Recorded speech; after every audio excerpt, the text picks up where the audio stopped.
Ya, Ibu, Bapak, perkenalkan, di sini saya dengan Adiba, saya dokter muda dari Fakultas Kedokteran Unisba. Di sini saya sedang kegiatan di Puskesmas Marga Asih. Ya, Ibu, di sini saya akan melakukan penyuluhan ya tentang vaksinasi COVID-19. Nah, Bapak Ibu tahu nggak seberapa penting sih vaksinasi itu? Nah, pertama di sini kita cari tahu dulu ya vaksin itu apa. Nah, di mana vaksin itu dia merupakan suatu produk biologis yang diberikan kepada seseorang untuk mengetahui untuk melawan dari suatu penyakit tertentu.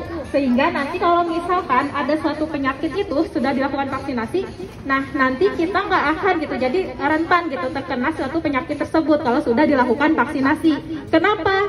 Karena tubuh kita itu udah ada sistem kekebalan tubuhnya gitu kalau misalkan udah dilakukan vaksinasi kayak gitu. Nah, kapan sih vaksinasi itu didistribusikan oleh pemerintah? Nah, sebenarnya vaksinasi ini sudah ada waktu Januari 2021. Nah, tapi kan semua itu bertahap ya dilakukannya, diberikan kepada semua orang itu bertahap. Jadi nggak semuanya langsung pada hari itu juga.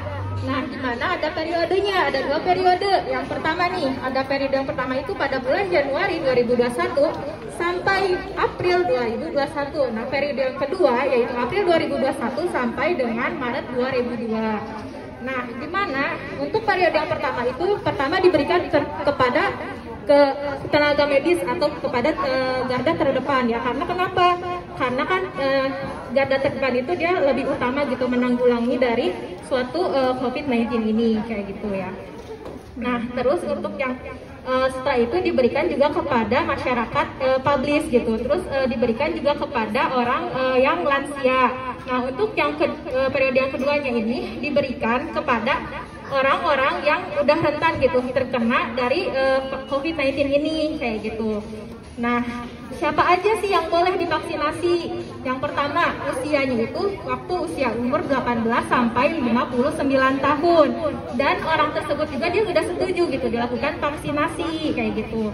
Nah, boleh nggak sih usia 60 sampai 89 tahun itu dilakukan vaksinasi? Nah, kita lihat dulu juga ada faktor-faktor resiko kan kalau misalkan orang yang sudah lansia seperti penyakit penyerta kayak penyakit jantung, penyakit ginjal kayak gitu kan harus di screening dulu gitu, takutnya nanti ada efek sampingnya kayak gitu ya. Nah, terus anak-anak boleh nggak? Nah, anak-anak sama orang yang di usia 60 sampai 89 tahun sebenarnya masih dilakukan uji klinis juga. Jadi semoga nanti beberapa bulan ke depan bisa gitu ya dikasih semuanya seluruh Indonesia kayak gitu. Amin.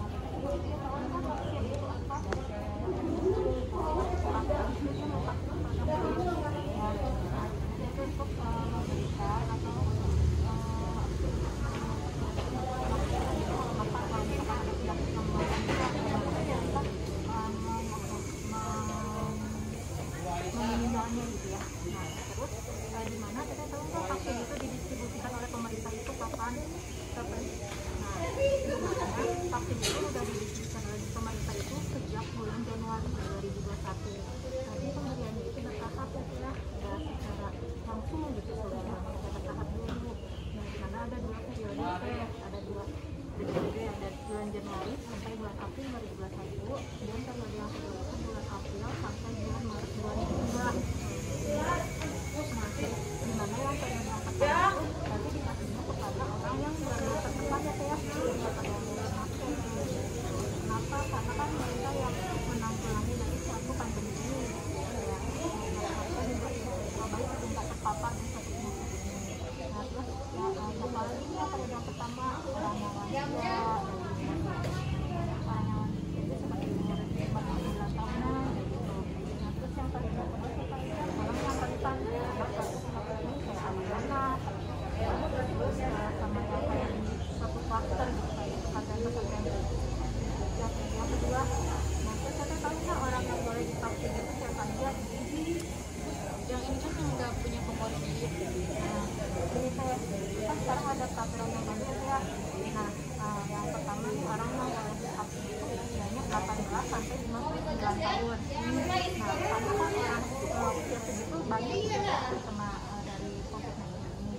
Nah, terus sama orang itu juga udah disetujui untuk melakukan vaksinasi gitu ya. Terus siapa aja tahu nggak yang nggak boleh divaksin? Nah, yang pertama, orang yang pernah terkonfirmasi dari COVID-19 Pak. Ini kan udah ada peraturan baru aja ya. Nah, orang yang pernah COVID-19, kalau misalkan udah 3 bulan terkenanya positifnya sudah sembuh 3 bulan itu boleh dilakukan vaksinasi. Terus orang yang punya penyakit jantung, kalau misalkan dia terkontrol minum obat dan penyakit jantung, penyakit ginjalnya boleh dilakukan vaksinasi juga.